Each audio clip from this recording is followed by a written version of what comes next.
Hey guys, what is up? It is Jason Fleagle here, and I'm coming at you with another question. So, Forbes magazine, within the last year or two, they published an article saying that 8 out of 10 businesses fail within the first 5 years.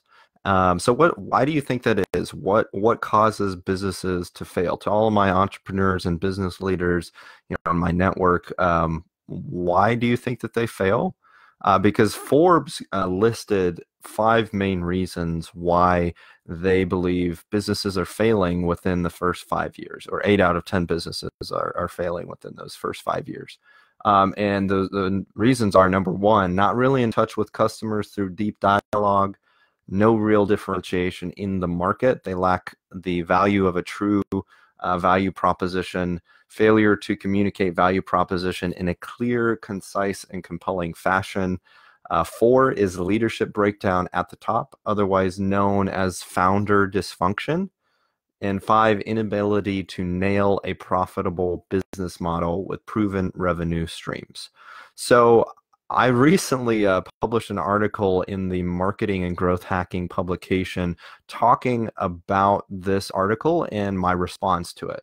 So yeah, I relatively agree with what Forbes mentions in terms of their reasons, but to relate it in terms of analogy, I think that those reasons that they list are actually symptoms of a disease, not really the underlying disease. In my opinion, businesses fail, brands fail because of a breakdown of three main areas. And those areas are brand story, brand position, and brand journey. So those are really the internal components of a business, the external components of a business, and the relational components of a business. So internal, that's who you are as the leader, the team, the story that you're trying to tell. External, your brand position, that is what you do, how you do it, how you systemize it, analyze it, your data, your numbers, your KPIs, key performance indicators, the systems that you use to run the business, and then the relational components, your brand journey. What is that journey that you are grabbing your ideal customer and moving them along? So it's that idea of even determining who your ideal customer is. I mean, you heard one of the reasons that they give was the inability, the failure to communicate a value proposition. Well, that's a result of a business not having the brand journey further developed, or even developed in the first place. So a lot of brands really don't realize this. Like, you read Jim Collins' best-selling book, Good to Great.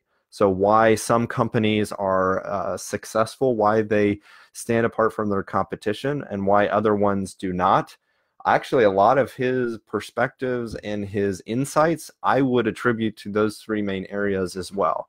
So I'll actually link to the article in the comment section of this video, and I highly recommend checking it out if you are an entrepreneur, a business leader, or even a manager within a company, just because this is information you should be aware of.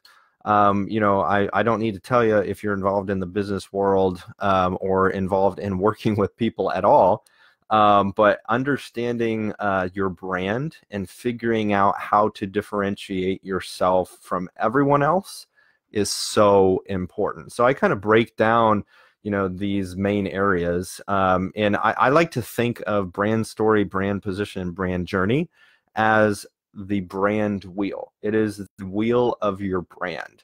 So what that really means, if you think of a wheel, so think of like a bike wheel, for example, the brand story, brand position, and brand journey are the spokes of those wheel, the spokes of that wheel. And if each of those spokes are in alignment with each other, the wheel can move forward and accelerate.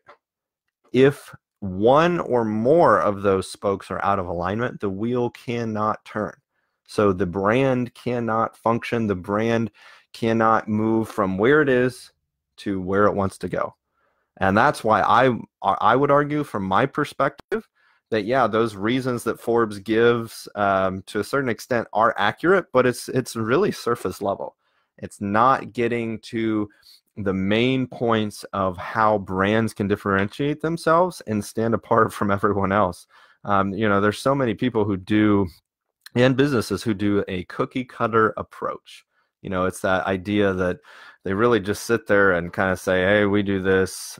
Maybe we don't really know exactly what we're doing. They live their life and run their business in a very chaotic fashion, and they cannot serve people effectively unless they develop out these areas.